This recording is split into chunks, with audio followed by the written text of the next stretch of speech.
this is for experiment 8 to find out the unconfined compressive strength. Right, so see that sample, again 425 microns sieved you have to take, sample will be provided to you, and then 400 gram. In that 15% water, which is 60, that mixture that gives you best, right?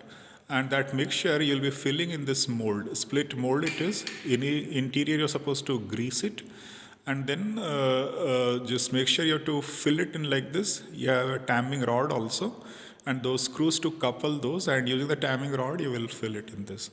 Its diameter and height you can measure vernier caliper to find out its initial length and initial area, right? Only that is required.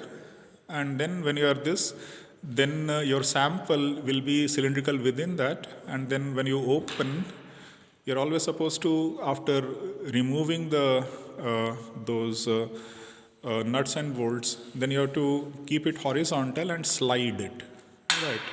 One you slide over the other, and that slide, and then whatever sample, that is your cylindrical sample, right? So that cylindrical sample, and that cylindrical sample, now it goes into the device, okay? So that you see here. So it is kept on that lower pedestal, and using this you just rotate the mechanism such that the top is touching that loading frame, right? So loading frame it is touching, and so it is like that loading frame, that central dial you can see, it has a standard calibration number. One smallest division is that much of kilogram. Right. बस इतना ही काफ़ी है सोनू जी. और उसके बाद फिर there is another dial to measure the deflection, that you can see this, you can just point it out. A deflection dial, no, that is load dial, and deflection dial is like this. And when you are rotating with a standard rate, deflection dial on the lower, one complete rotation is 1 millimeter, right? And this, you have to just keep it like this, and one complete rotation is 1 millimeter, right? Okay.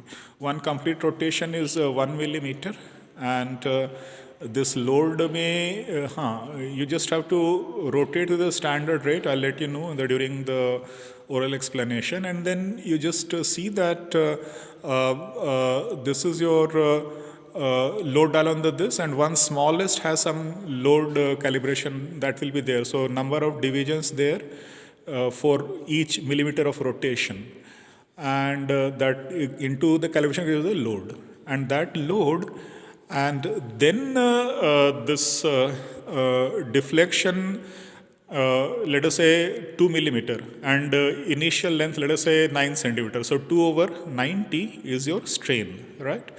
And your area at this stage will be initial area over 1 minus strain, right? All those things will be there in the write-up. And load at this stage over this area gives you the corresponding stress. And strain is 2 over 90 into 100 in percentage. That is plotted on the x-axis, and stress on the y-axis. Right. And this you rotate, and then let us say each 2 millimeter rotation also you can take. 2 rotation is 2 millimeter. So 2, then 4, then 6, like this. Over initial, usual length is around 90 millimeter. So 2 over 90, 4 over 90, 6 over 90, like this. And you go till 20% strain if you don't have crack in the sample, or simultaneously you can draw the stress strain curve. If before 20% strain your peak is coming, then before 20% also you can, either way something you have to do, right? So you have to stop only if it is continuously increasing till 20%, you can go till 20%. Otherwise, if it is peaking before that, you can stop, or if it cracks, then also you can stop. But whatever it comes, if it is cracking, that crack stress, you take it as your unconfined compressive strength, or the peak, or 20% strain. All those things will let you know. So this stress strain curve you have to make, so load over corrected area. That is your stress on the y-axis, and strain is your change in the length, let us say 7 or 9 millimeter over 90. So 9 over 90 into 100. So that is our percentage. And from this stress strain curve, initial tangent, if you get, that is called initial tangent. And this, if you join with a straight line at the peak point or the failure point, the corresponding stress is what is called the secant modulus. So modulus of elasticity, initial and secant modulus, they could be very different for a particular soil at times, right? So they all have application. You'll come to know the use of it later on. Okay. So that will be all for this one. Only one is left.